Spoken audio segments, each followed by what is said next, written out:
નમસ્કાર. ચાલો આજે સંસ્કૃતની પ્રાચીન દુનિયામાં એક મજેદાર સફર કરીએ. એક એવી દુનિયા જ્યાં શબ્દોનો ખાલી અર્થ જ નથી હોતો, પણ એ એક પડકાર બનીને સામે આવે છે. આપણે ઉકેલવાના છીએ કેટલીક અદ્ભુત પ્રહેલિકાઓ, એટલે કે એવા ઉખાણા જે આપણી બુદ્ધિની સાચી કસોટી કરશે. અને હા, આ કોઈ સાધારણ કોયડા નથી હો. આ તો શબ્દોની એવી માયાજાળ છે જેણે સદીઓથી મોટા મોટા જ્ઞાનીઓને પણ વિચારવા પર મજબૂર કરી દીધા છે.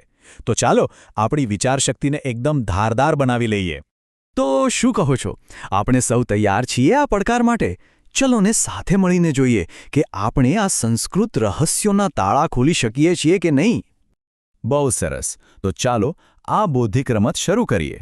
આપણે છે ને એક પછી એક પ્રહેલિકા લઈશું, એમાં છુપાયેલા સંકેતોને સમજીશું અને સાથે મળીને જવાબ સુધી પહોંચવાનો પ્રયત્ન કરીશું. આપણી પહેલી પ્રહેલિકા સ્ક્રીન પર છે. એકદમ ધ્યાનથી સાંભળજો. એક ચક્ષુર્ણ ન કાકો અયમ બિલમિચ્છન્ન પન્નગઃ ક્ષીયતે વર્ધતે ચૈવ ન સમુદ્રો ન ચંદ્રમઃ. ચાલો આ શ્લોકનું રહસ્ય તોડીએ. પહેલો સંકેત છે કે એને એક આંખ છે પણ એ કાગડો નથી. બીજો સંકેત, એ દર એટલે કે બિલ ઈચ્છે છે પણ એ સાપ નથી. અને ત્રીજો, જે સૌથી ગૂંચવણભર્યો સંકેત છે, તે ઘટે છે એટલે કે ક્ષીયતે અને વધે છે એટલે કે વર્ધતે, પણ એ ન તો સમુદ્ર છે કે ન તો ચંદ્રમા. છે ને મજેદાર?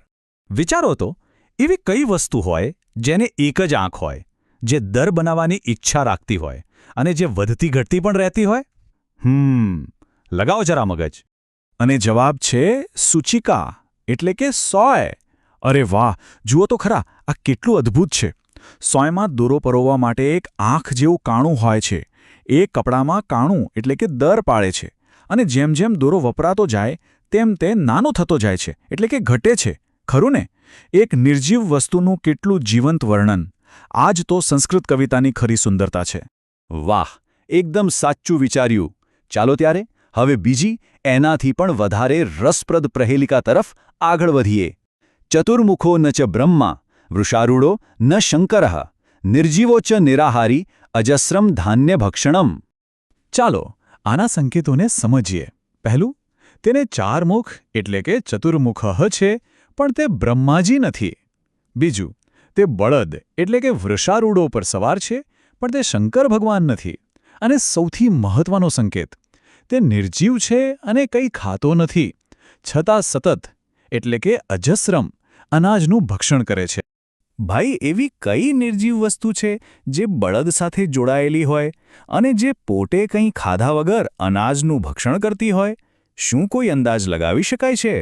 અને સાચો જવાબ છે હલમ, એટલે કે આપણું હળ. આ કેટલું સચોટ છે નહીં? હળને ચાર બાજુઓ હોય છે, જાણે ચાર મુખ. તેને ખેતરમાં બળદ જ ખેંચે છે.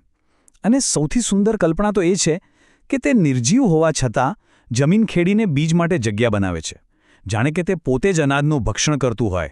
વાહ, આ રૂપક વાપરવાની કળા જ અદ્ભુત છે. ચાલો હવે આ વિભાગની અંતિમ અને કદાચ સૌથી બુદ્ધિશાળી પ્રહેલિકા જોઈએ.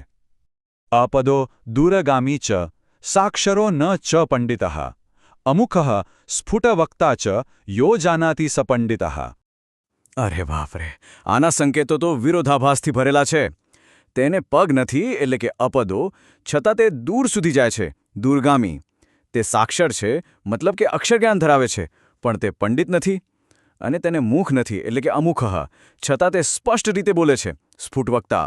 અને અંતમાં તો એમ પણ કહ્યું છે કે જે આને જાણે છે ને તે જ સાચો પંડિત છે. આનો જવાબ છે લિખિતમ પત્રમ, એટલે કે લખેલો પત્ર. જુઓ, પત્રને પગ નથી, પણ તે દૂર દેશાવર પહોંચે છે. એના પર અક્ષરો છે, પણ એ પોતે કંઈ વિદ્વાન નથી.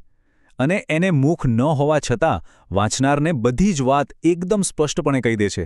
કેટલો સુંદર અને કાવ્યાત્મક વિચાર છે. તો આ બધા ઉખાણા ઉકેલવાનું અસલી રહસ્ય શું છે?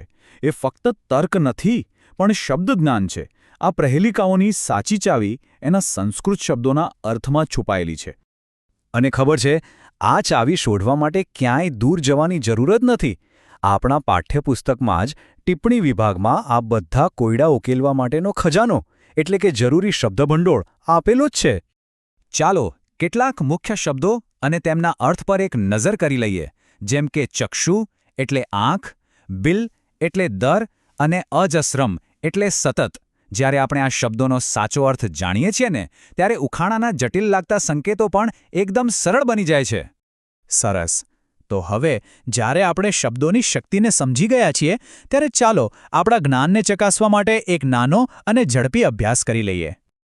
અહીં સ્વાધ્યાયમાંથી એક વાક્ય છે જેને આપણે પૂરું કરવાનું છે. વાક્ય છે ભોજનાંતે કિમ પેયમ, એટલે કે ભોજનના અંતે શું પીવું જોઈએ. વિકલ્પો છે દુગ્ધમ એટલે કે દૂધ, સૂપમ એટલે કે સૂપ, કે પછી તક્રમ એટલે કે છાશ. અને આપણા આયુર્વેદ અનુસાર સાચો જવાબ છે તક્રમ. ભોજન પછી છાશ પીવી પાચન માટે ખૂબ જ ફાયદાકારક છે. તો આપણું સાચું વાક્ય બન્યું ભોજનાંતે પેયમ તક્રમ. ખૂબ સરસ.